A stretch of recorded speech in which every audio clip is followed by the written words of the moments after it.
Okay, let's try this again here. Let's see if I can get it going.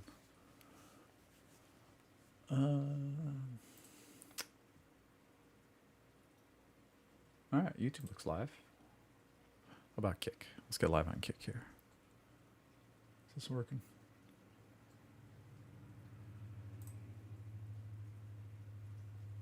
Yeah. All right. All right. I think we're up. All right. Cool. All right. Let me post on Twitter. And then let's go. I'm live.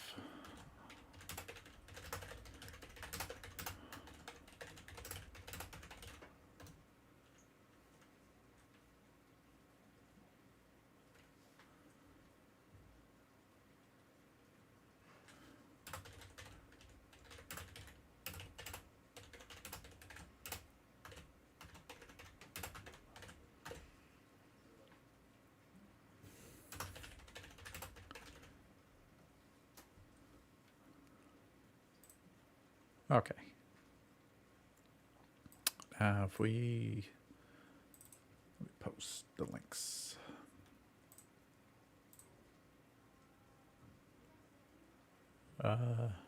Yeah, what's up, Finn Bear? Hey, Extravagant Taste. Hey, I'm just seeing the chat now. What's up, guys?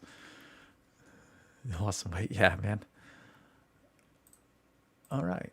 All right. I just want to get these links in Twitter, and then we're going to have some fun today. We're going to go over what Richard did last night. That'll be cool. All right, so let's copy that. Put that there.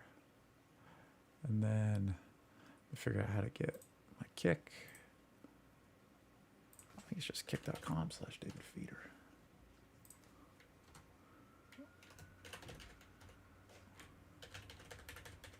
Yeah, sorry. This is just the first day where I'm really setting it up, so give me a sec here. Let's get this rocking and rolling. Yeah, we'll do Kick. And then I think the other one is youtube.com/DavidFeeder. Yeah, so today we're just going to go over the updates to what Richard did. All right, let's go like that, and then let's go like this.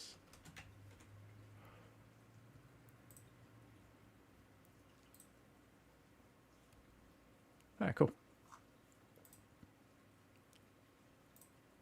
All right, cool. So that's up and running. Let me pull up my chat window here for you guys. All right, cool.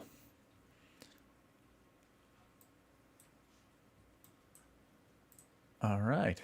Let me get all this window sorted. I got like a bajillion windows. I hope you guys are doing good. It's good to be here. I'm David Feeder, the #1 PulseChain validator, validatorstore.com. If you guys want hardware or want to be a validator for PulseChain, we'll go over that later too. So, yeah, what's up, everybody? Good to see y'all. Hey, Enarn, Johnny Rocket. Yeah, Finbear, Extravagant Taste. What's up? Bunch of OGs in the chat already. Good to see you guys. Yeah, so what we're going to do today is we're going to go over Richard's tweet and the update to the scan website. We'll go check that out here in a second. So that'll be pretty cool. All right, let me pull that over here. All right, cool. Yeah, I've got like YouTube and I've got Kick. Awesome. All right, cool. Those are good. All right. Let those ride. Let me pause the videos. All right, cool. So what do we got? Richard did a little tweet. So let's go ahead and I guess pull that up. Let me get a new browser here. Okay. So if we go like this, can you guys see my monitor? Yeah, all right. Yeah, do a little screen share. Yeah, and I made a little custom ticker down at the bottom so you guys can see the prices live while we're hanging out. This will be cool. This is very fun. All right, sweet. All right, so that's up and running. Hey, Crypto Frontier, what's up? Thank you for the scripts from the beginning. My pleasure, man. My pleasure. So last night, Richard, so if we go to x.com/Richard Hartwin. And then I don't know if it'll show it last night. Nah, it only shows old stuff if you're not signed in. Let me sign in. Let me pull a different browser and let's actually get logged in. Where is Richard?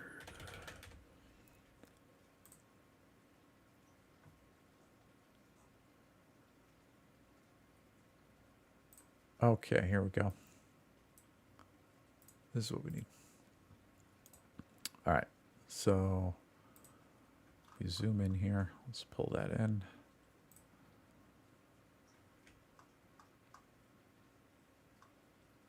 Okay, here we go. All right, so this came out like 11 hours ago, about 11 hours ago. So yeah, PulseChain Explorer 1.10 is released. So this is scan.pulsechain.com. And then this is where we can go to the block explorer. This is where we can see what's happened on the blockchain. So this is the real-time data architecture. Implemented 6 seconds polling system for homepage, latest blocks, and latest transactions. So that's cool. Every 6 seconds, it'll refresh the page automatically. That's awesome. Built with React query for efficient cache management and auto refetching. Nice. Hopefully it'll as new transactions come in, it'll hopefully like show them. Modern wallet infrastructure migrated from Web3 modal to Renown AppKit v1.8.7. I'm not sure what that is, but that's good. Updated WAGMI configuration for AppKit compatibility. I'm not sure what that is, but that's cool. Maintain backward compatibility for existing wallet connection flows. That's awesome. So they don't break any of the old stuff. So all the pre-existing wallets and connections will keep working. So that's cool. And we're going to check out the website live after this. Is actually a live reaction because I haven't even seen it yet. So we're going to do this together live. This is going to be like real time. Yo, what's up, guy? Hey man, I see you in the chat there. What's happening? Jason369 Hex, what's up, dude? All right. So performance optimizations. Reduced unnecessary re-renders with smart polling intervals. Cool. Optimized Webpack bundle with proper fallbacks. Better caching strategies with a React query. And source maps configured for production debugging. All right, cool. Yeah, these all look good. And PulseChain Explorer v1.1.0. Real-time updates, improved wallet connection, cleaner interface. Very cool. All right, this is sweet. All right, so if we go up here, if we just click on scan.pulsechain.com, I'm just going to click the link. And then it brings us here to the page. And then, so at the top here, so yeah, v1.1.1. And then there's a picture here that you can click on. And this launches it in the mypinata.cloud. So this is like a decentralized web server out there in the cloud on somebody else's server that's hosting this. And it does all the work out there. So if we actually go back a screen, so this is like the cloud decentralized hosted version. And then if you scroll down, run it from your desktop, you can actually download the scanner website, and the website runs locally on your computer. So that we're going to try that here too. So I'm running Windows. So I'm going to click Windows, and then it downloads the little zip file. And then we're going to say, show in folder. And then it shows the folder. And then I'm going to right click and I'm going to go to 7-zip. And then I'm going to extract it to this folder. And then it's actually going to make a little copy of it. And then right here, you can see here's the exe file. And then I double click it. And then same thing, it pops up the website on my computer. And you can see that the website, you could tell it's 127.0.0.1. That's my computer. So this website is running on my computer. Like we downloaded it and we're running it. So that's cool. So this actually makes it faster. And I could already see right here, you could see the latest transactions. updating in the middle. It's working. Oh, you can see it. It flashes. Like right here, these blocks, these are the latest transactions on the PulseChain. You can see them updating live. It freaking works. Oh, this is cool, man. Yeah, this is awesome. So this is nice upgrade right here. So you're actually watching. These are the latest transactions on the PulseChain coming in live. Oh, that's cool. That's cool. And then right here, the latest blocks. These are also updating. So this is cool, man. All right. And then let's zoom in so you guys can see. A little hard to see. Okay, so up in the top left, it shows the price of Pulse in USD. And then it shows how many Pulse you get for 1 USD. Oh, that's cool. So $1 gets you 29,211 Pulse. That's cool. All right. And then gas is less than a penny to do a transaction. Oh, and if you hover over it, it even shows you the price for the fast, normal, and slow. So if you want to guarantee that your transaction in MetaMask or whatever wallet you're using, if you set your gas to over 979,000 beats, so really if you set it to 1 million beats of gas in your wallet, this guarantees that your transaction is going to be in the next block pretty much. So this is cool. And then let's actually click on the gas tracker overview. Let's see if this works. I'm going to right click in a new tab. Let's see if that works. Oh, all right. Cool. There's a gas tracker here. All right. So this is the same thing. It's just showing you fast. If you want your transaction to be executed in the next 10-second block, you're going to have to pay 20 Pulse, right? And then normal, I think that's in like 30 seconds or a minute. You're probably going to have to wait. And then slow would be, you might wait longer than a minute to get your transaction processed. And it's so cheap that you might as well set your gas to like 1 million beats in the wallet right there, and then you're good to go. I got a question in the chat from Crypto Frontier. What is a good site to monitor our own validators? Yes, I will show you. The best website to monitor your validators is Gamma. So it's G4MM4.io. And then this is another very similar website to the official PulseChain scan. This is made by Gamma, and this shows PulseChain stats. Now, if you're already a validator, here's what you want. Up in the top right, it says the validators button right there. So we're going to click on validators. And then this is a list of all the stakes on the PulseChain. You can see there's like over 3,000 pages of stakes. But what you want to do is then click on filter, and then click on new filter.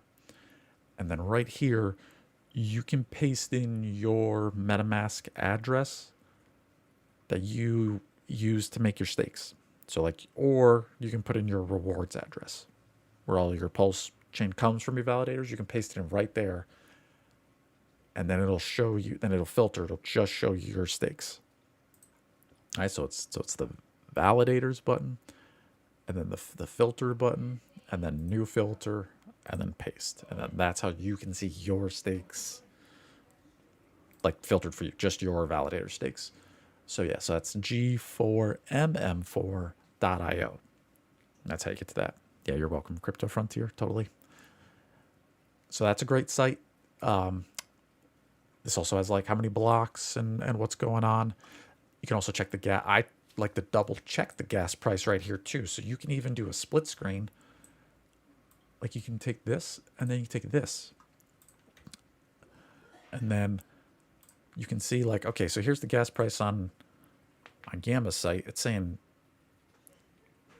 0.7 of a million. There's 0.8. There you go. That's about right. So it's kind of showing the low price. So if you look here, this 802, that matches similar to this 800,000. So it's looking like he's showing the low price. So my rule of thumb is when I'm using the PulseChain, if I'm doing swaps or if I'm making stakes, I always set my gas to higher than this. Always higher than this. This is like the minimum, right? And then same here, same with the slow. I would go with the fast. You want to be at 1 million. Even right now, 1.1 million, like, because it's cheap. It's pennies, it's less than a penny for 23 pulse, so let it rip, right? Set the gas to 1.1 million, 1.2 million, and then that guarantees that your transactions will get processed, right? Like if you actually bust it open like a wallet. So this is cool. All right, so let's close Gamma because we're checking out the, this is the new scanner today we're looking at. All right, so this is cool. So it's got the gas tracker. I like that. Even shows the load. I'm not sure exactly how that's calculated. It's probably how much block space is used per block, right? Because there's only, like, in every 10-second block, there's only so much, like, literal zeros and ones of space, like memory space. So maybe they're only halfway filled would be my guess based on what that's saying. So, okay. So looks pretty good. Not much has changed. Looks clean. Does look good.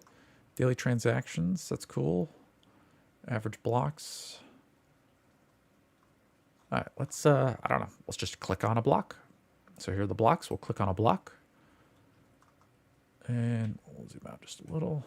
Okay. So this looks pretty much the same as before. It's got all of our standard information for what's in a block, right? So this is the block number, the validated by. So this is the, I guess, the validator address that validated this one. Block number, block size, how long ago, how many transactions. So in a block, there's a block every 10 seconds on PulseChain, right? And that's the blockchain. That's the database. One block can have many transactions inside of it. So if we click on this block, if we click on transactions, these are the actual 11 transactions that people did with their MetaMask. And all of these got bundled together and then added to the blockchain in one block at the same time. So you can see here as an example, this guy's swapping tokens and all kinds of stuff's happening, right?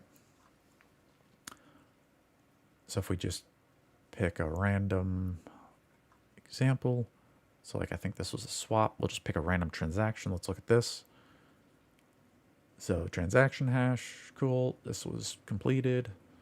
Yeah, this was a swap for some crazy coins. Remember the 5th of November. V for Vendetta. What a great movie. Oh, man. All right. So, cool. Yeah, they paid 324 pulse. So, like, less, like a couple cents per gas. It's so cheap. So, very cool. So, this looks good. This is pretty much the same as it was before, but it looks snappy. It looks fast. Let's try clicking through this quick. Let's actually just, like, click. Let's just go quick. Ooh, yeah. What's this? Oh, what's that? Just keep clicking. Let's just see. Looks good. Token transfers. Does this button work? This button's always been broke. Oh, look at that. Ooh, that's hot. This button was broken for a long time. So I'm glad to see this one back. Yeah, that token transfer button was busted. So that's awesome. This is hot. Oh, this is fetch token. Nice. Yeah, let's just check. Let's do vouch, for example. Yeah, here's the vouch. This is a DAO token for the vouch liquid staking derivative token, where you can kind of be a PulseChain validator without being a PulseChain validator by staking your tokens on vouch. And then this was the DAO token, like the voting token that they're going to use for voting on the protocol settings later. So cool. So it shows, yeah, transfers. Here's the holders. I just want to make sure I just want to click all the buttons. Let's make sure every blue button we can find works. So here's all the holders, right? And then you can download a CSV. Does that actually work? Let's check this. Export holders for tokens. Exports are limited to the top 10K holders by yield amount held. Okay. So download. Wow, it worked. All right, cool. So you could download these as a CSV, which means comma separated value, which is like an Excel spreadsheet. It's like a like an unformatted old school Excel spreadsheet. And you can open these in Excel and then, read them and change them. So this is like an Excel file. So that's cool. That works. That's hot. That's really impressive. All right, so let's just pick another transaction again. Yeah, here's fetch again. Let's make sure we go through all these other tabs. So transactions is good. We see these coming in. Let's look at the token transfers. This was a broken one before. Looking awesome that this is moving. Here's 3 minutes ago, so you can tell it's like fresh data. It's even scanning for new, so that's cool. Oh, this is empty, so that doesn't matter. Internal transactions, that looks good. Coin balance history. This is a contract address. It doesn't have any coins in it, so that's going to be blank. Logs. Let's see if this loads. Come on, baby, please load. We just want to make sure all these windows load. That was the problem before. Is like, I don't know. What's this, Block Scout? I think it's called Block Scout. Are the guys who made this for Ethereum like years ago, and then we forked that for PulseChain, and now obviously Richard and his team have been working on updating it. Uh-oh. We might find a broken one. Let's do a refresh. Let's see if we can get it to load. Not that I care about this logs for this particular smart contract, but I just want to make sure all the buttons work, Because if there are bugs or things that need to be patched, it'd be good if we can find them. And then if we do, like if I do find a real bug here, then what we can do is we're going to go to gitlab.com/PulseChain.com, and we can report official bugs. So if we find a bug, we can report it here. So if we go to, let's zoom in. Is it Block Scout? I thought this was it.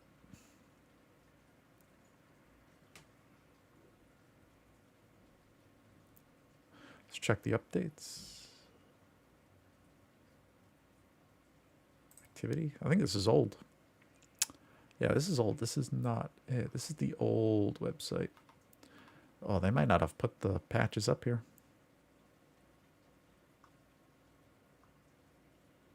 Oh, here it is. This is a PulseChain Explorer server. Here we go. Here we go. Then if we go to manage and then activities.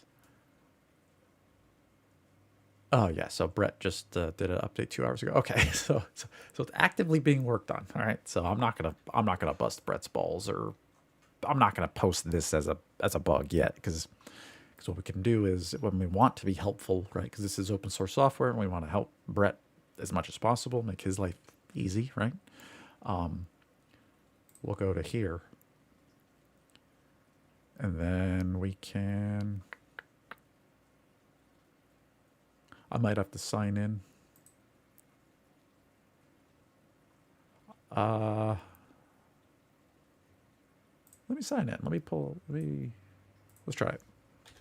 I think if I sign in, I can do a ticket request or like a bug post. Let's see. I'm just going to get signed in on this other screen here. Hold on a sec. Give me a minute. Let me get logged in.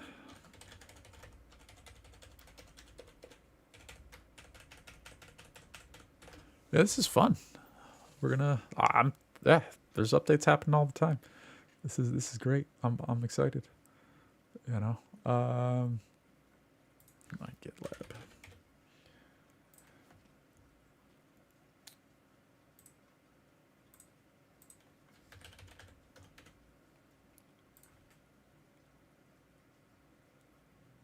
Oh, multi-factor code. Yeah, my life is a multi-factor code. But multi-factor codes are really important. Let me take a second to say, if you're not using multi-factor codes, you should. Get multi-factor codes, or if you want to be real paranoid, you can get yourself a YubiKey, which is like a physical USB stick to log into stuff. If you want to get hardcore, that's always an option.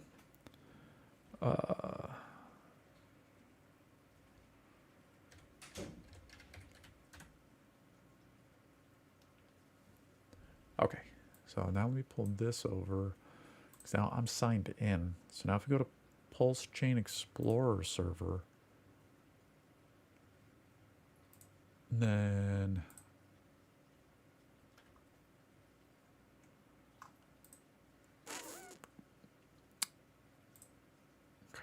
I forget. I don't use GitLab that often. I mean, and you guys know me. I just edit those like text file scripts on my repository. Mine's like the most basic stuff. I'm not an actual coder. Damn it, I don't remember how to do a bug report. Do we have to go to the version?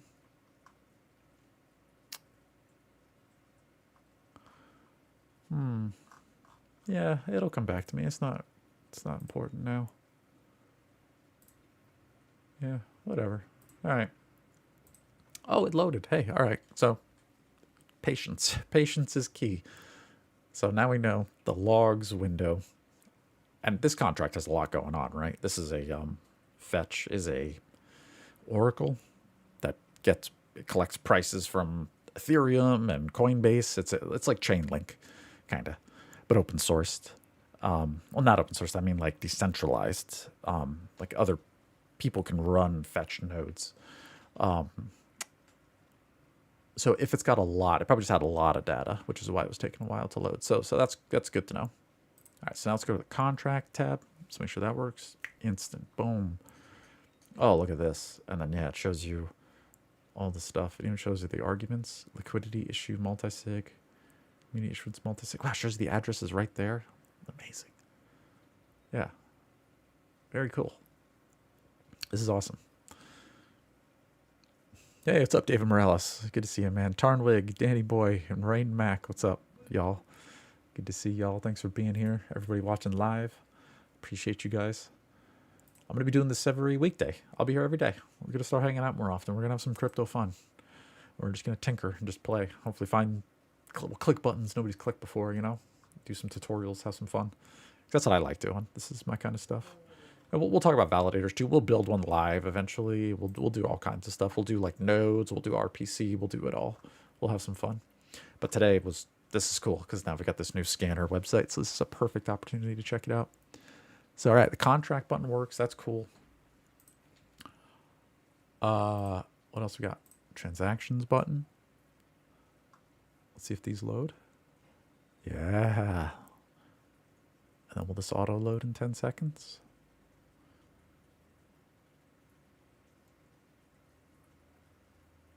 We'll see if it does. It auto refreshes. Magic. Good job, Richard. Bravo, or Brett. Whoever's doing the dev work. Kudos to you. It's good. That's good. All right, and then if we go to blocks, let's check this out. Looking good. Oh, it even shows the burnt fees and the base fee. It's in beats. I wish it was in Pulse, which is so be like, you know, moves the decimal place over. But otherwise looks good. Let's keep going. Top accounts. All right, so this is just a list of addresses by their balance of Pulse. So you've got wrapped Pulse, which is like when you know, it's like wrapping Ethereum. You're turning Ethereum or PulseChain into an PRC20 token, right? Because Pulse by itself or Ethereum by itself is not an ERC20. It's like the gas token. So it's kind of like taking the gas and putting it into a barrel so you can trade it on the stock market. That's the analogy I like to use. Then you got the deposit contract. So this is actually where all the PulseChain validators, this is where all the staked Pulse goes. So if you're a PulseChain validator and you take your 32 million Pulse and you stake it, it actually goes into this smart contract right here. And there's 3 trillion Pulse all in there. And that's all the validators Pulse all added up. And it just kind of sits there. That's the staked Pulse. And then that just sits in your stakes. And then not until you click the end stake button at the end when you're done and you click end stake, then it takes your 32 million out of that and returns it to you. So then he's got a bunch of wallets here. So This is cool. Top accounts. Let's go to verified contracts. Cool. So these are just new contracts that people have published in order. I need to learn more about this. And then these settings like optimization versus constructor args. I don't know what that means yet. Click on it, nothing happens. So, yeah, these are all the new contracts that people are releasing. That looks cool. That's working. And then withdrawals. These are the withdrawals for the validators. These are the payouts for the validators. You can actually see them get paid out every block. Every 10-second block in the PulseChain, it goes through, see the validator index number. They get paid in order. So it's like validator number 1, your turn to get paid. And then validator 2 gets paid, and validator 3. And it goes through the list. This index, it counts all the way up. And then once it gets all the way through the list, then it starts back again at number 1. And that's how all the PulseChain validators gets paid. It's like we all get paid in order. It's like you all line up one by one. I think it takes about 8 hours. It used to take 8 hours last I really looked at it to go through a full cycle. Because if you count down the numbers all the way to 0 and then you look at how, like the age, I think it's 8 hours for every validator to get paid. And then you get paid again. And it goes through this, then it just starts over and goes through the cycle. So these are the withdrawals for the validator. So that's cool. That's working. Let's look at tokens. All right, so this is just a list of ERC20 tokens sorted by the number of addresses that hold it. Not very useful. And stuff like this tether. This is the forked PulseChain version. You can even tell by this purple symbol here. So this is not tether from Ethereum. This is junk. This is the P tether. This is the copy that's not redeemable. It's not like the real one.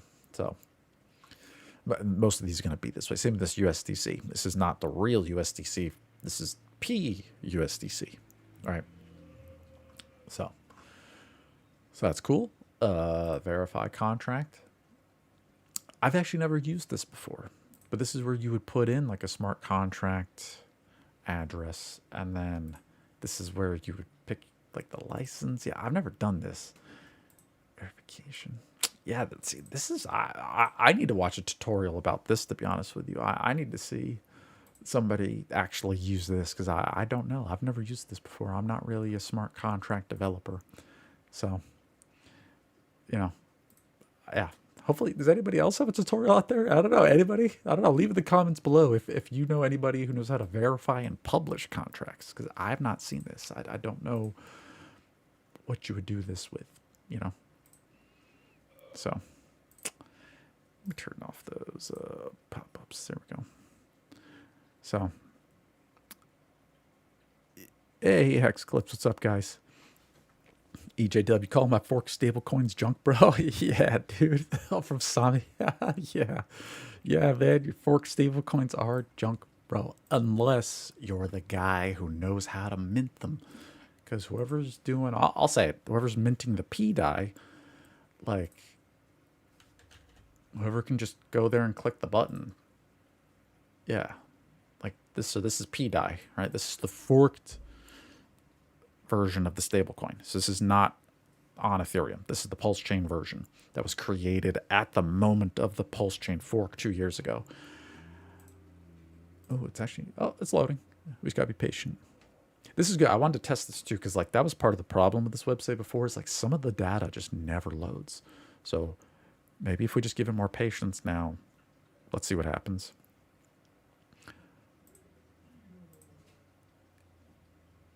Yeah.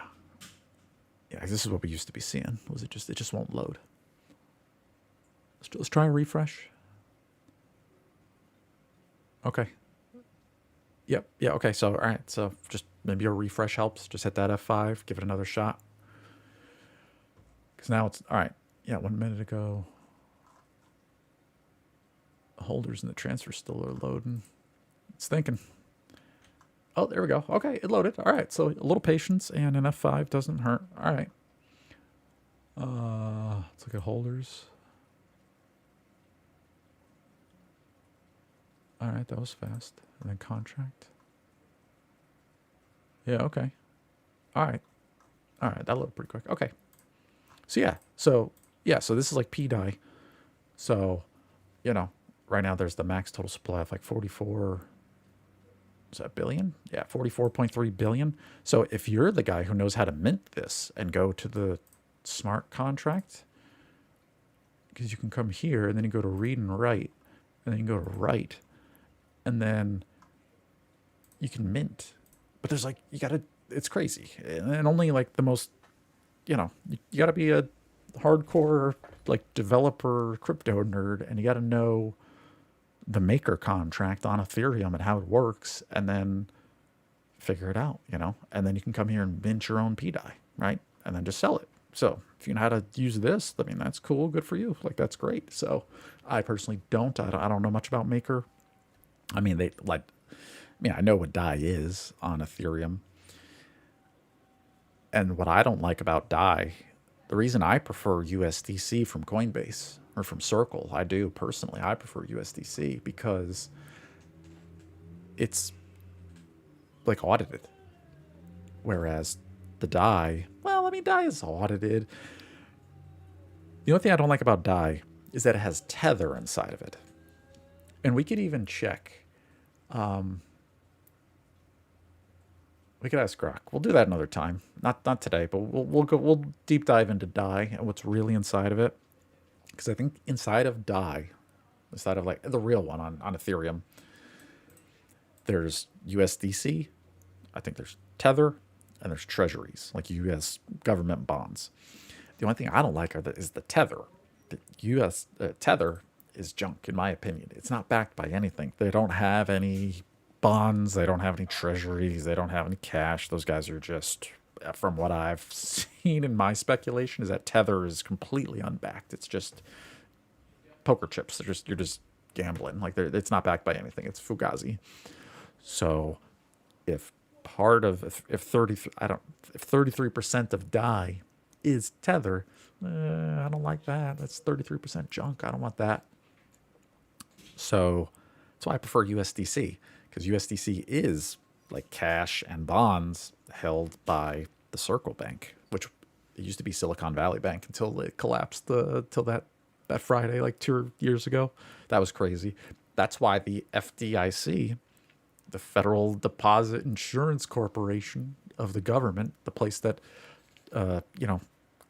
they insure deposits of people at banks. If you put your money in a bank, $250,000 is protected by the FDIC. They'll, like, if the bank gets bankrupt, they'll give you $250,000. Well, that Silicon Valley Bank collapsed like in 2023 or whenever it was. I remember it was crazy. I had my USDC and I need to pay my mortgage, so I sold immediately as soon as I heard the news that Silicon Valley Bank was having trouble. And sure enough, they like froze USDC that afternoon, and the FDIC bailed out Silicon Valley Bank in part, because all of the deposits of Circle of USDC were at Silicon Valley Bank. It was like billions of dollars.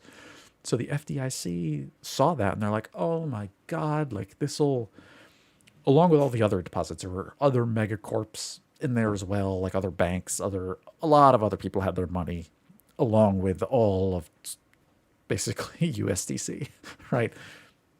But the government saw that and like they bailed them out. They're like, right, we are insuring all of these deposits, and the government made USDC whole. So, I mean, 2 years ago, I watched the government save USDC. So that's the stable coin that I personally trust. Like, that's the one that I'm more confident that Coinbase.com is actually going to give me a Federal Reserve note in exchange for USDC when I want it.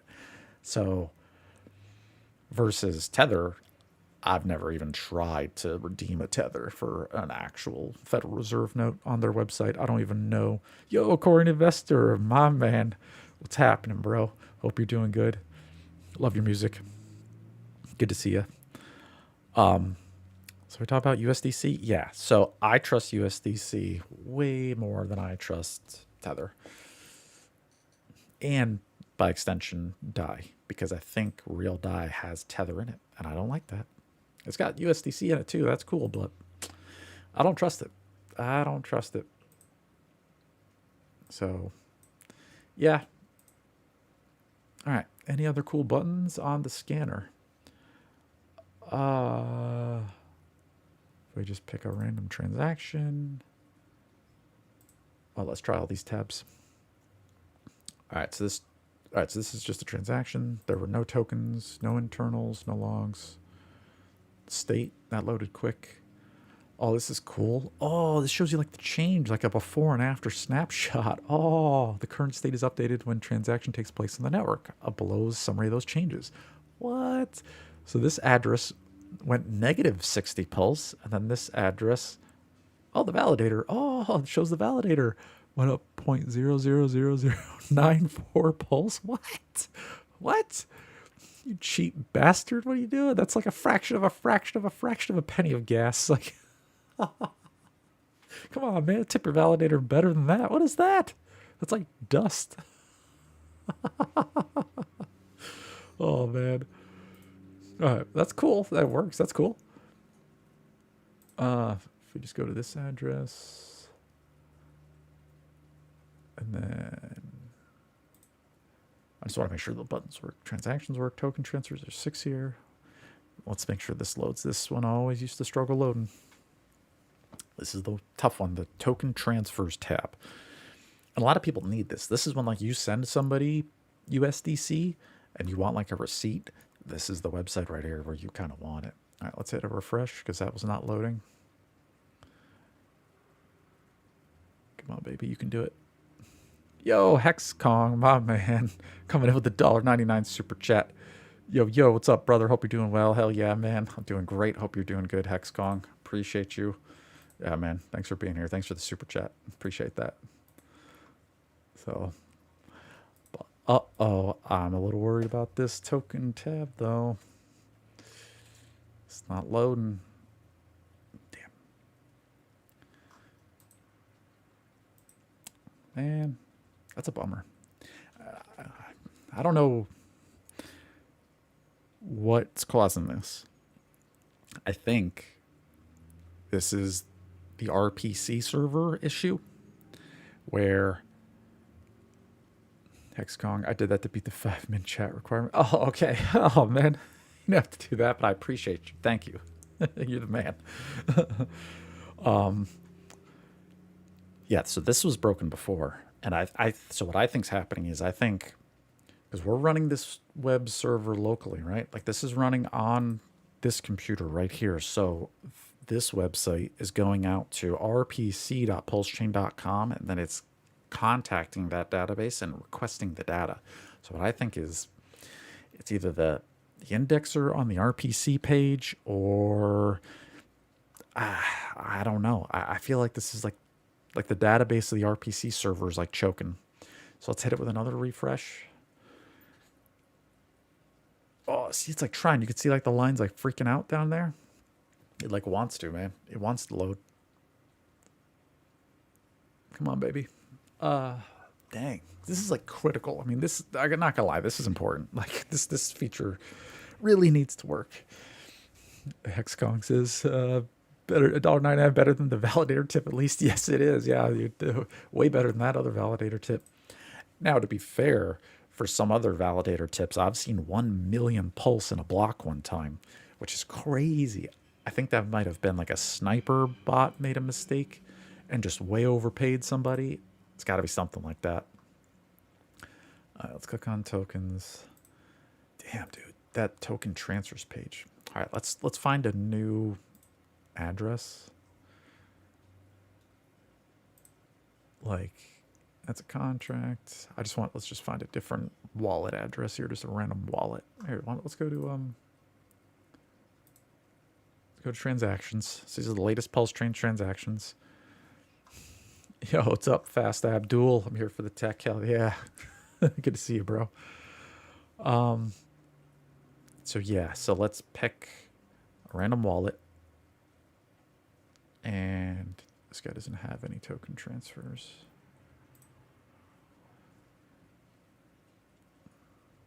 Oh, okay. So this one works just fine. Weird, man. It's crazy. So this one works. And it has even more data than the other one that had 6.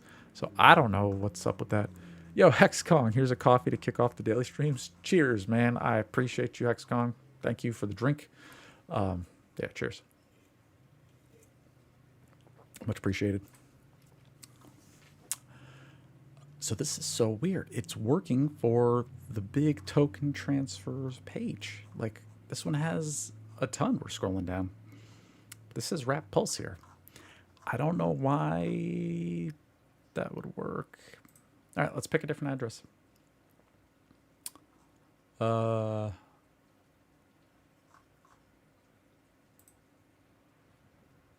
right. So let's pick this address. Okay. Loading. Good. Let's go to token transfers. This one says 3 already, so that's good. Come on, baby. I am going to report this as a bug if it doesn't, if this doesn't work today. RH just posted. Oh, shit. Let's take a look.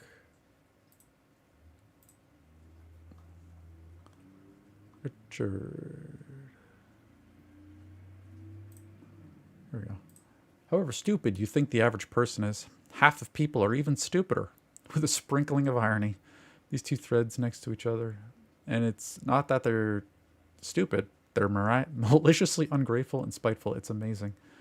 Learn to say thanks. What did I just randomly receive in the mail? Oh, it's the pads. Okay. There was a thread about how to get... I'm not reading the madness. What did I just randomly receive in the mail? Yeah, the pads, the tablets, the PulseChain tablets. Those are so cool, man. Those are collector's items. I saw people, yeah, they were flipping them on eBay for like $1,500, dude. Like, they don't even know what they have, man.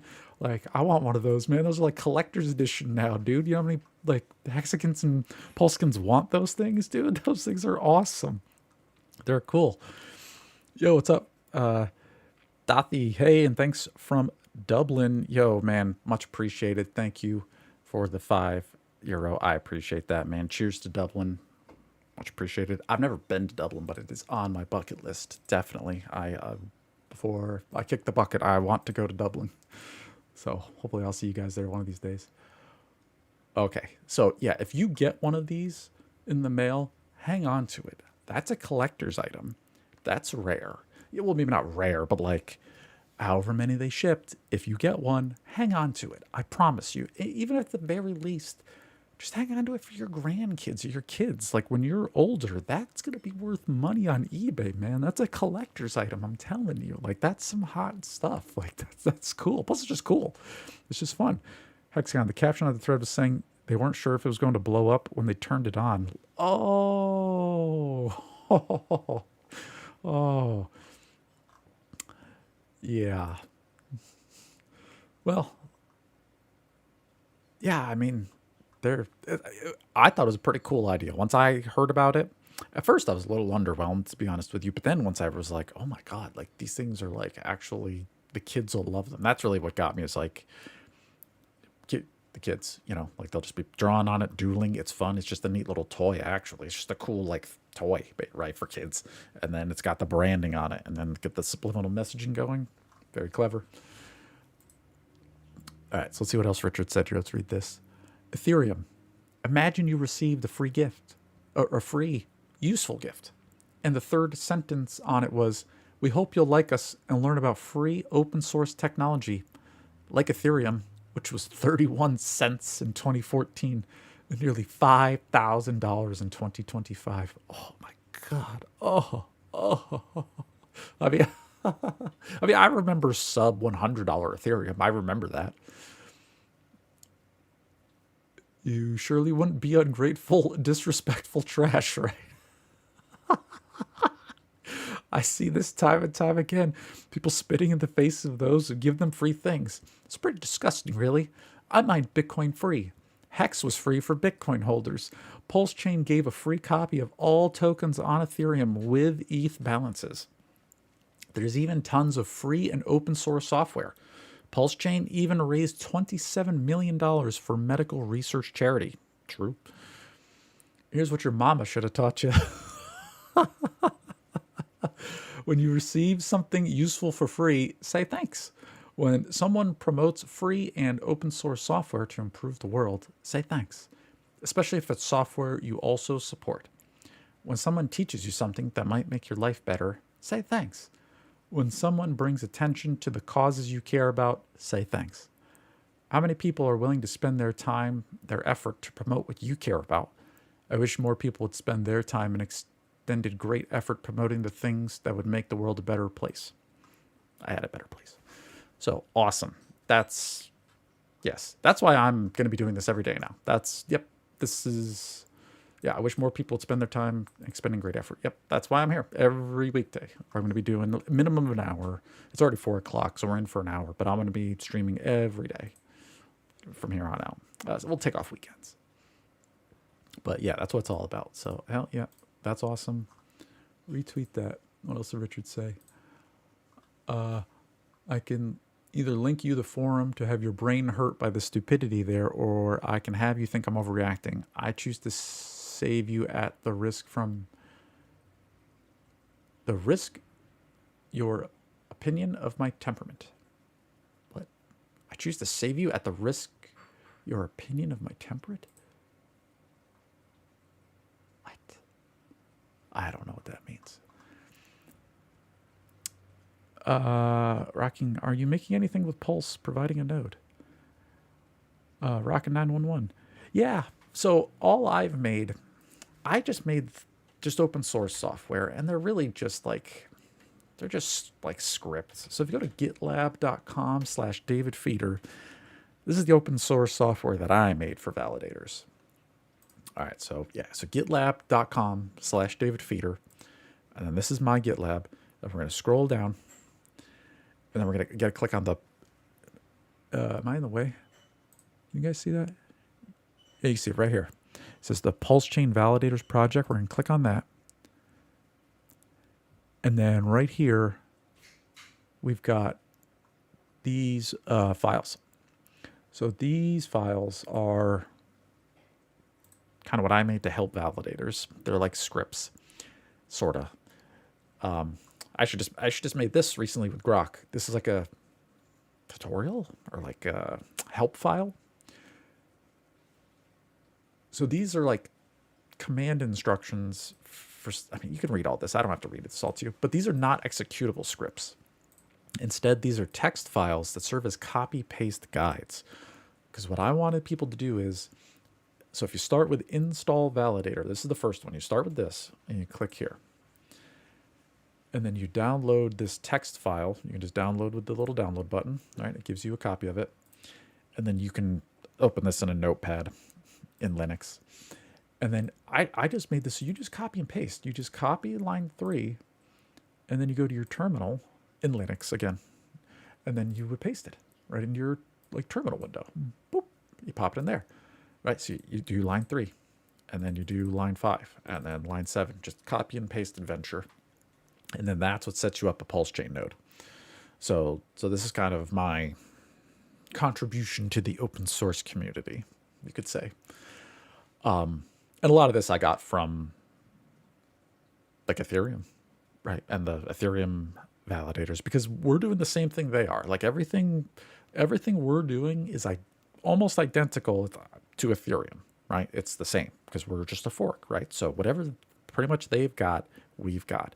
So it's very, it's very similar. I took this all pretty much from those kinds of guides. Some of it is customized for PulseChain, obviously, to make it work. But for the most part, I made this as plain vanilla as possible with minimal customizations. Yeah, and then you just kind of follow those. So it's really, that's all you need to be like a validator to set that up. It doesn't read right. Hex going here. Caption on the thread. I still have my 2 black hex envelope mailers sealed. Oh man, wow, yeah, that's awesome, Hex Kong. What a great treasure. Mine's ripped. I opened mine, so my envelope is like torn. But back in the day, yeah, there were like hex.com, like physical mailers that went out to people. And yeah, if you got one of those, man, that's some treasure right there. I'm telling you. Neil Martin, yo, what's up, Neil? Good to see you, bro. Yeah, man. Good to have you here. Yeah, doing great. Hope you're doing good. Hex calling. I want one bad. One of the, yeah, great for grocery lists. Yeah, the pads. Yep. Not sure if I missed it, but what's your favorite new pooled validator protocols? Any preferences? So yeah, on PulseChain, if you want a liquid staking derivative, so if you want to be a validator without being a validator, and you want to just stake your coins in like a smart contract, you know, accepting such risks, then you go to vouch.run. So vouch.run, this is a liquid staking on PulseChain. So these guys, this already exists on Ethereum. I think it's ST ETH, like a lowercase st and then ETH. And it's from the Staffy team, and Jexa, the Mexican. He kind of worked with them to launch this.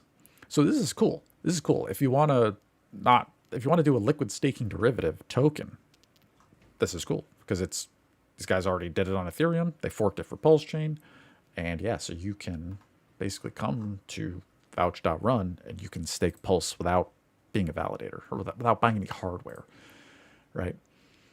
And you got to accept the risks here, right? Now you're putting your coins into a smart contract, right? You know, according to Richard, this is the literal definition of picking up pennies in front of freight trains. Okay, so you just understand that, right? Like you are accepting massive risk for little gain. So just as long as you're cool with that, click accept. All right, and here we are. So yes, so now you can take your regular PulseChain and you can stake it here, and then it turns those Pulse into V Pulse, which is Vouch Pulse. So you'll receive V Pulse, which is kind of like a receipt. It's a derivative, you know, it's like a stock. It's like a piece of paper that says you're owed one Pulse, right? And then as you hold that token, as you hold that waiver or vouch, every day it's worth a little bit more. One vouch is worth a little bit more Pulse and a little bit more Pulse and a little bit more Pulse. So that's how these things work. So the amount of V Pulse you have never goes up. But when you come back to unstake later whenever you want, you can come back here, take your V Pulse coins, and you can cash them out, and then it gives you more Pulse. So this is an option for liquid staking derivatives here. That's like, you know, like legit, right? Audited, forked from Ethereum. Here's all the smart contracts. Jex is awesome, and he's vouching for it. He's the guy, you know, the Staffy. These are the guys right here. Fortunately, we don't produce Staffy.io. Yeah, their website's like broken, which has always sketched me out, but that's okay. But so yeah, if you want liquid staking derivatives on PulseChain, we got it. It's there. It's a thing. So pretty cool. And then they've got their new vouch token, which is like the voting token for voting on like the fees and the settings and all that stuff, like a DAO. So that's a thing too. This is new.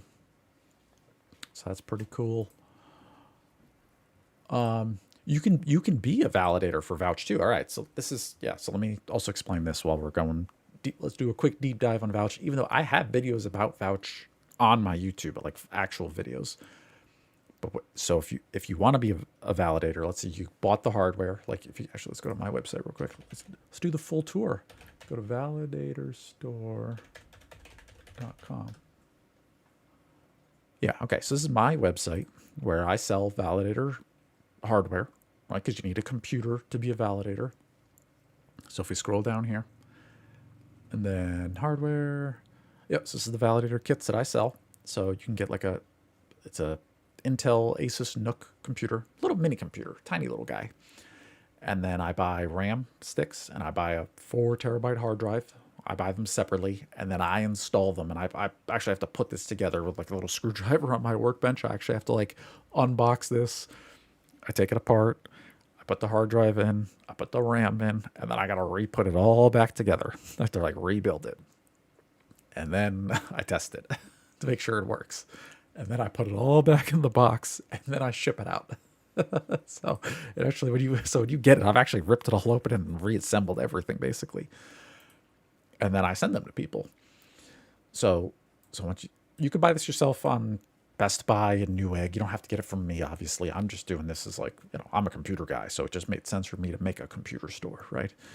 You can come down here, they're $2,000, and a bunch of people ordered them. Toby and Crypto Coffee, and everybody's on here. Neil is in the chat right now, man. Like, bunch of guys in the chat here. So those are the kits.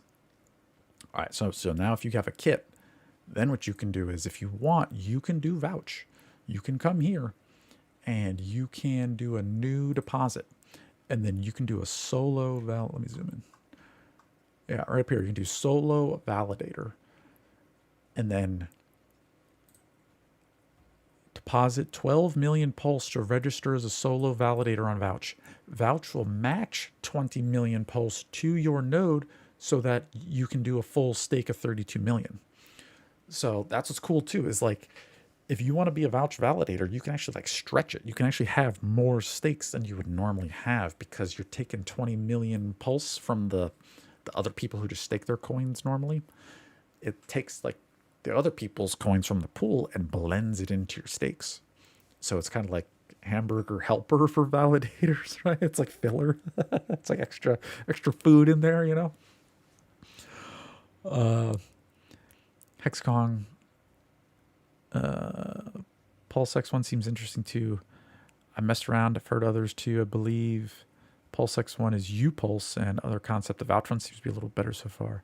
Oh, okay. I didn't know there was one for Pulse X, because Pulse X is the if we go to PulseChain.com, because the Pulse X is the buy and burn, and these ones don't actually ever get minted. There is no new Pulse X coins ever minted. They only burn. If we go to stats, they show the burn. Pulse X. No. Probably, it's on a different site. But no, I didn't know about that. Plus X, not Pulse X. Oh, I thought that was a typo. I thought it was a typo. Oh, that's what it's called. Okay. Yeah, I'm not familiar with that. I haven't heard that one yet. Oh, sorry, there's a fire alarm going off in my house. Hold on one sec. There's a firehouse. I don't know if you guys can hear that. All right. So, yeah, hold on one sec.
Okay, sorry about that, y'all. It was a perfect time for me to hit the boys' room while that loud siren was blasting. Oh man, it's like a firehouse that they blast the horn for the firefighters. Yeah. So hey, Hans here for the tech. Nice, hell yeah. Hornet WW3 started. Oh man.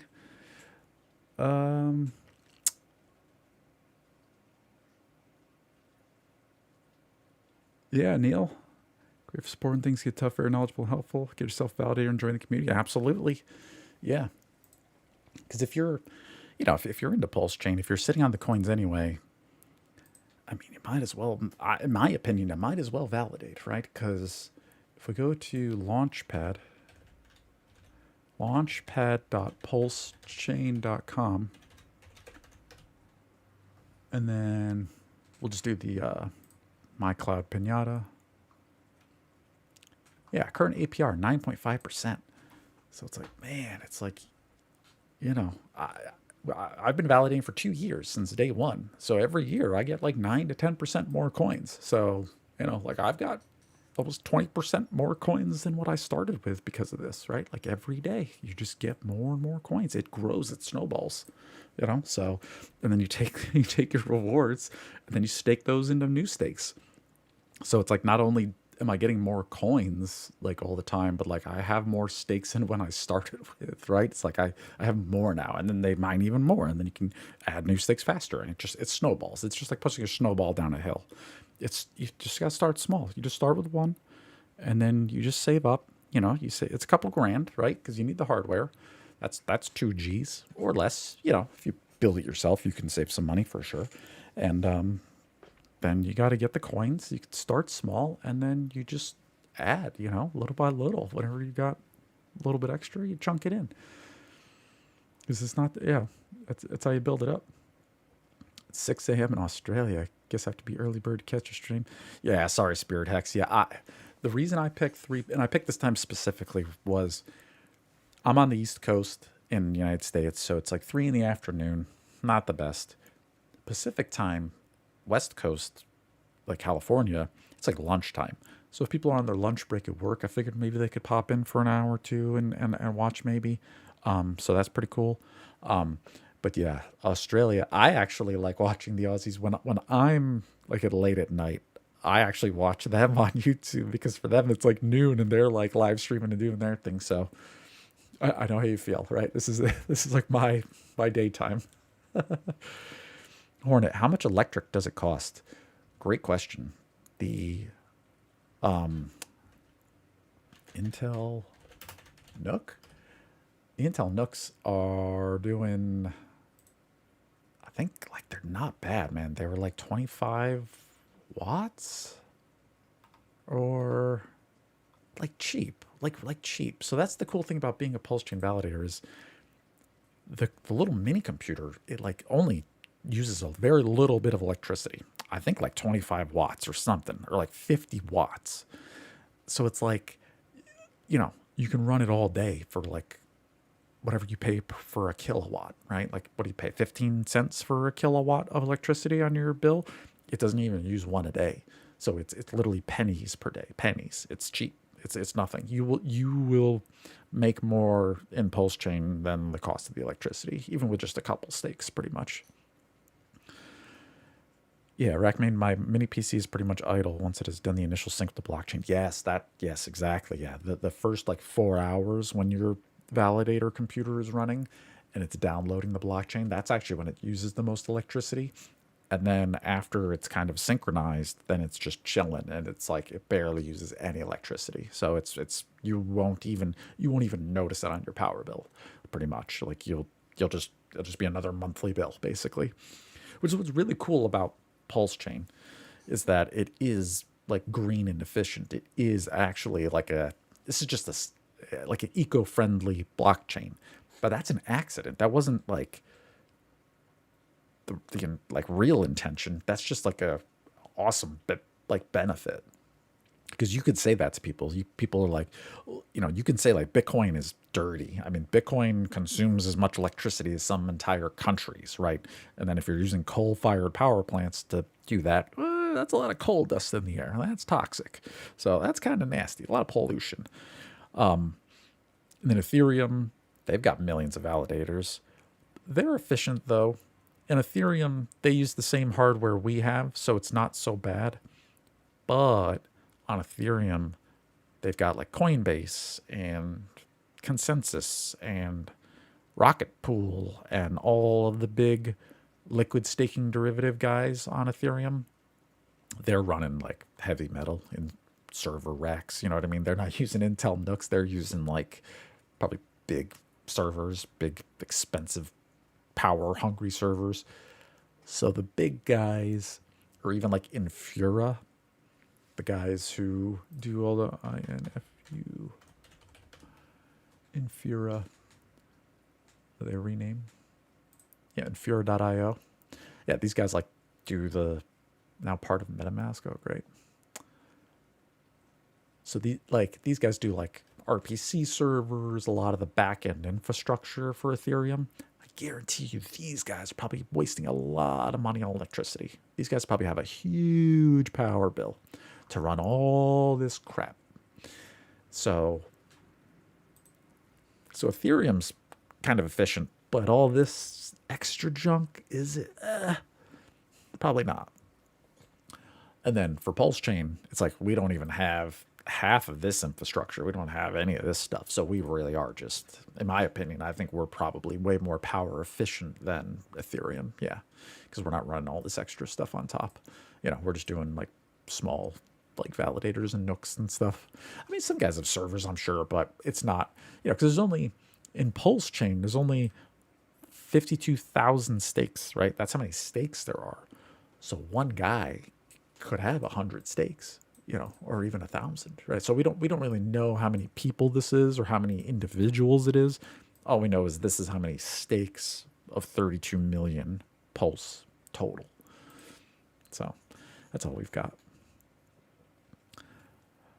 Yeah,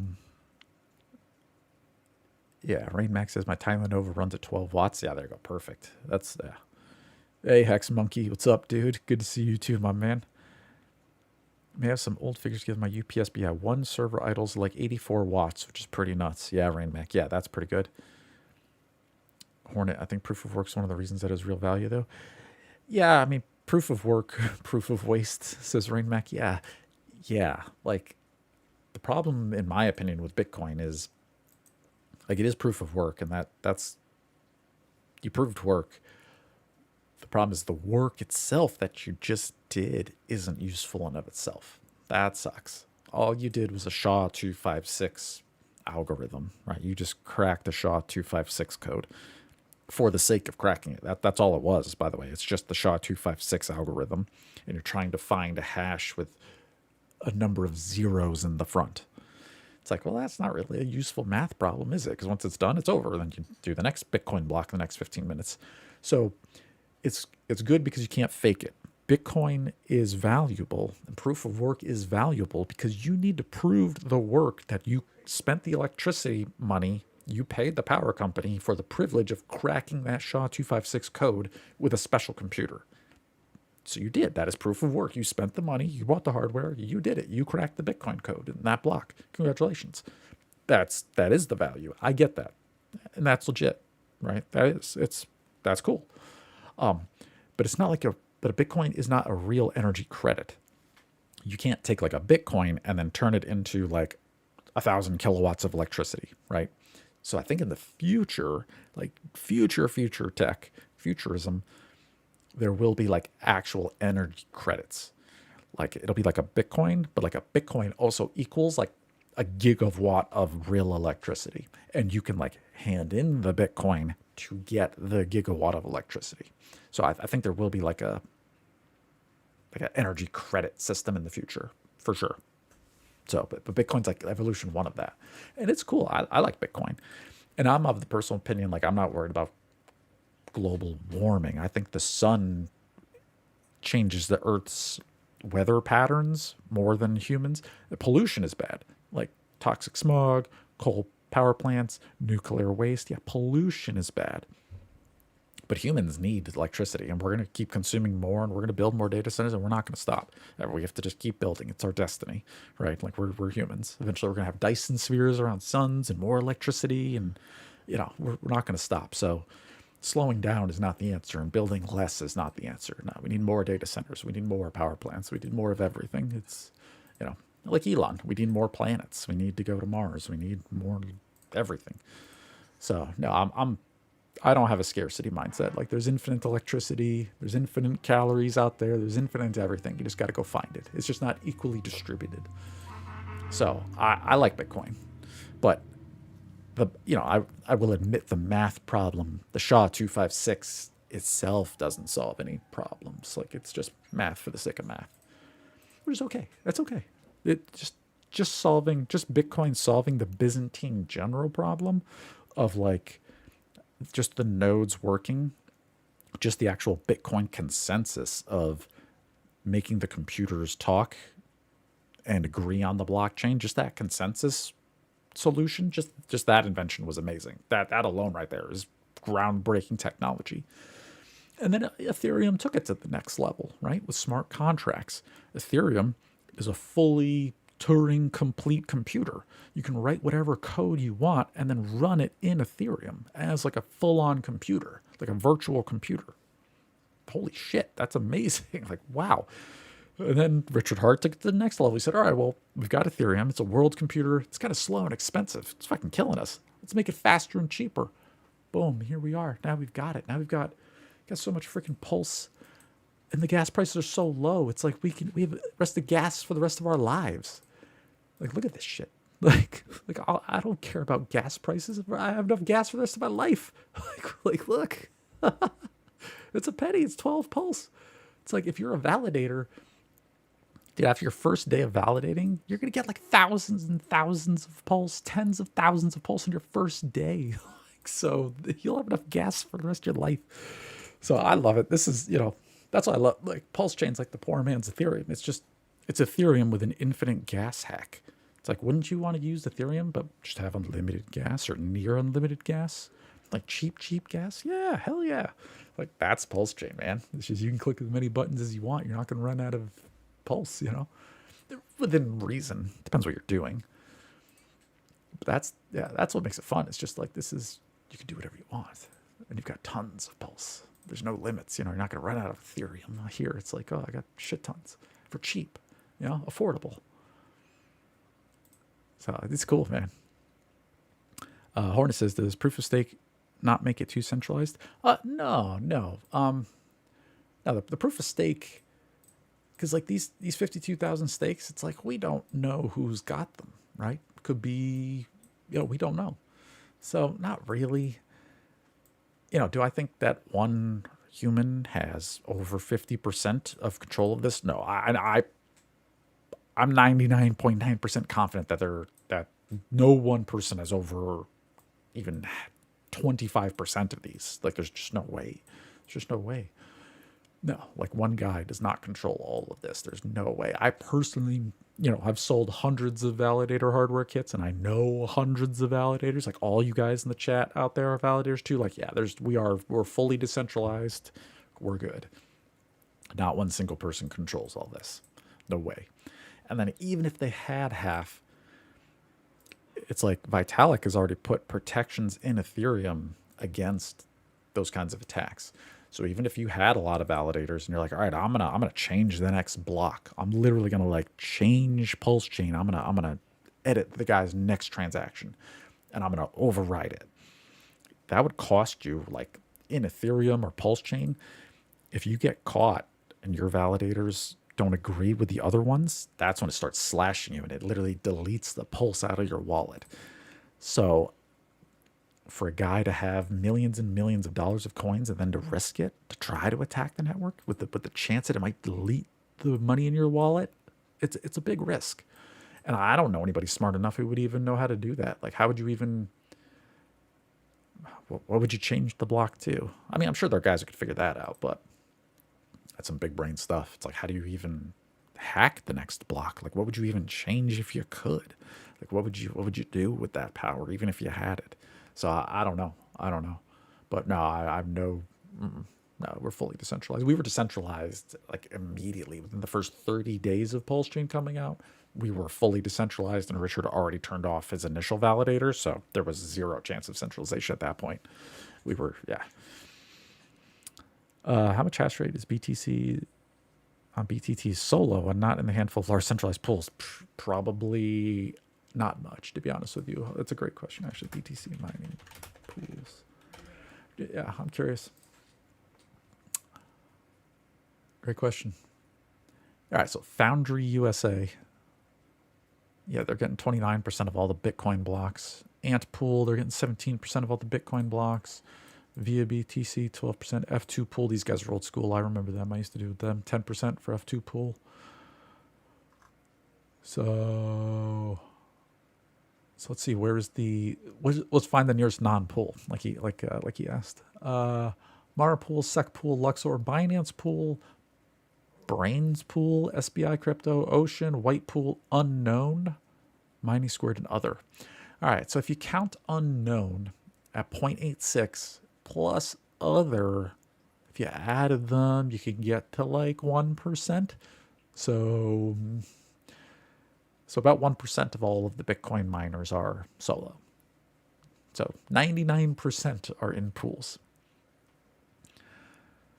So it's like, so you could make the argument that, again, these are pools. So again, this is also like a collection of people. But, like Founder USA, like, yeah, is there pool dominance? Jeez. Yeah, they're at 28%. So they're the number one. Now, this has got to be a collection of other people, though, right? Because then that'd be the question. If Foundry is one dude, then you could say, yeah, Bitcoin's got one guy running a third of it. Like, holy shit, or at least 28%. So that's something. Mac, 52K validators worldwide. All the Genesis nodes got switched off. Yes. Yep. All the Genesis PulseChain nodes are turned off. Yep. All the ones that Richard started with to spawn the PulseChain. Yep. Those are turned off. It's just the community now. Yep. Those are gone. And Richard even took the Pulse from those and like burnt the Pulse. It went to a dead address. Hornet. But if RH has 90% of the coins, yeah, but those 90% of the coins never move, right? Like if we, well, baby, I mean, they can't. I don't care what RH does with the coins, but like he's not gonna really dump it. Like I don't think. Like this fat wallet right here. Look at this one with 2.8 trillion pulse in it. Oh my god! It's like who would you trust with a wallet like this? It's like yeah, it did some moves, but like what? So yeah, here. So here you go. So here's a fat PulseChain whale. Yeah, hasn't done anything in 2 years. Just sitting. A lot of these big ones just sit. Like, what are you going to do with all these coins? They just sit. Yeah. Yeah. They're just chilling. Logi33 says, David, I have a 4 terabyte hard drive. When will it fill up a PulseChain validator? I got that question the other day. And I checked on my validator. It was only 1 terabyte filled. So we've got 3 terabytes left. So I think we're good for like a long time. I actually think our validator computers are probably going to break. Like the motherboards will just fail or the hard drive will just fail before it fills up. I don't think the PulseChain is going to get to 4 terabytes because Ethereum 6 months ago or a year ago, they did an update to the database. Shit, let's look. Hold on. If it was gitlab.com/feeder. I did an update. Maybe it was a year ago. Yeah, delete databases 1 year ago. Yeah. So 1 year ago, Ethereum got an update to the database on how it saves the blockchain on the hard drive of the computer. And I made this script so to delete the database, and then it'll automatically update to the new version the next time you start the PulseChain on your computer. Because of this update, the blockchain on the hard drive, it won't get very big. It's only 1 terabyte right now, and now it's growing really slow. So now, like this update, I don't think the file's gonna get to 2 terabytes or 3 terabytes or fill up our hard drive. I think we're good. I think our hard drives for our validators will last for years. I don't think they're gonna fail at this point. So, I think we're good. I think we're locked in for those 4 terabytes. No upgrades needed. Yeah. PulseChain, Hexmonkey says, PulseChain doesn't have a foundation dumping on our heads. Yeah, exactly. And even like Ethereum, I was making fun of them the other day.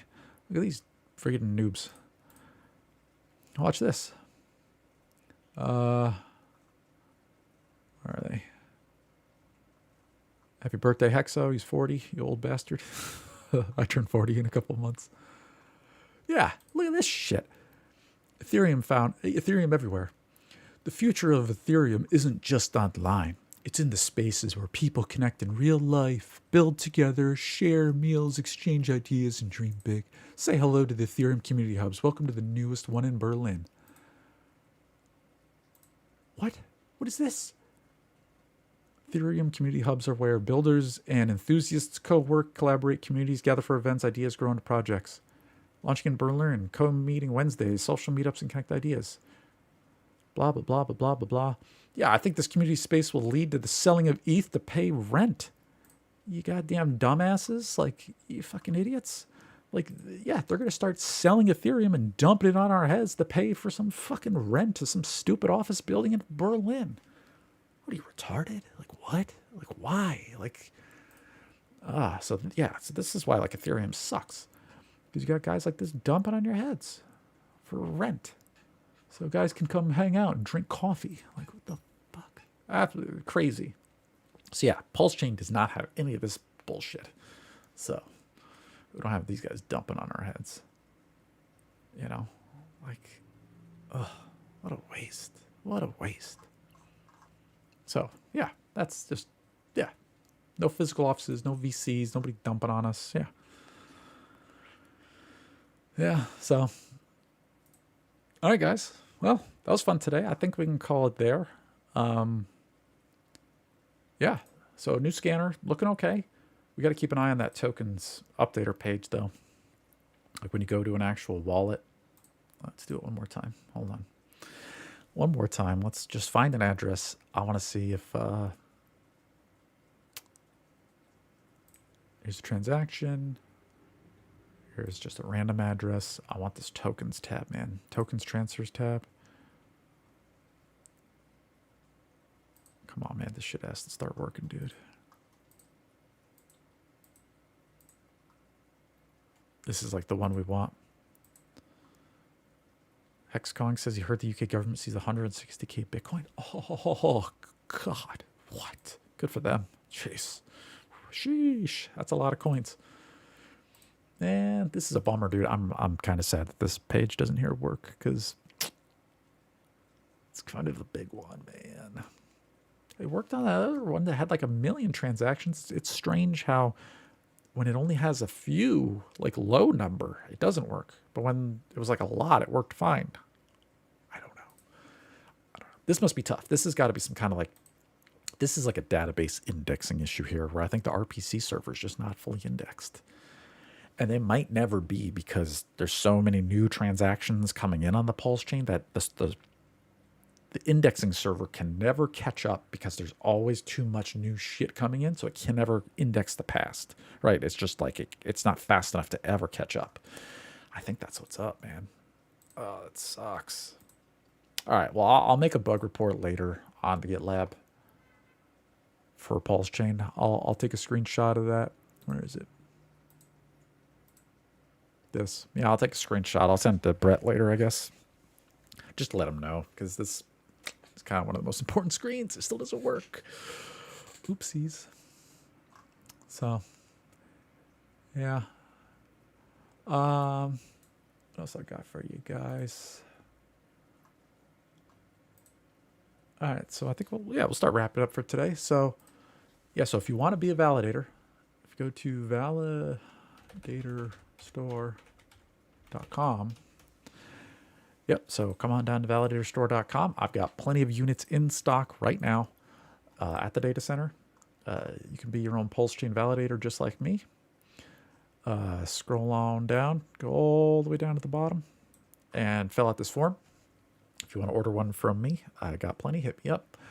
Got cloud hosting as well. If you want to rent a validator computer in my data center, I rent them and I take care of all the work. This is for people who want like a private, if you want your own private hardware and you don't want to like, if you don't feel comfortable with vouch or you don't feel comfortable sharing or whatever, you want to be in a data center, but your own stakes just for you. Maybe you got a lot of stakes. It's good for people, a lot of stakes, but not technical. Hit me up. Yeah, I've got private RPC servers. So if you want to back up for your MetaMask, I've got that too. I run my own RPC servers.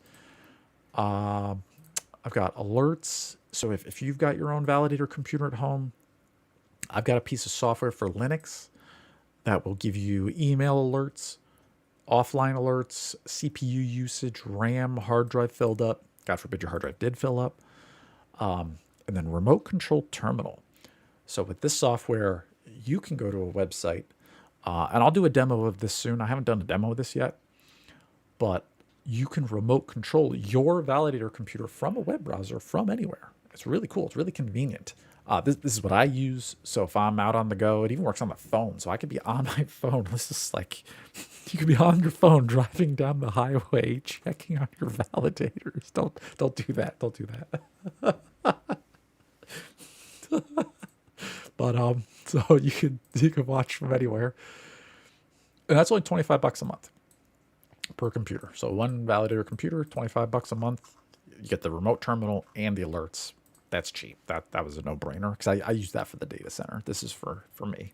Like, so everybody who's got, if you're a cloud hosting client of mine in the data center, like, I'm using this remote alert software to watch all the servers for us, right? So this is like what I eat my own dog food is what I'm saying, which is important too. And Richard's even tweeted about that. Like, and most companies should, like, if you have a good product, you should eat your own dog food. You should use what you sell. Like, I use my own scripts. That's why I made them. I use my own alerts. That's why I made them. I've got private RPC. I use this. I use all this shit. My personal validator is in the data center. My computer is with everybody else's right there. Like, I'm in there. So I 100%, I'm big on eating your own dog food, using your own technology as part of your business. I'm big on that. So yeah, guys. Yes, that's the hardware kits. If you want to be a validator, you can get that right there. And yeah. All right, guys.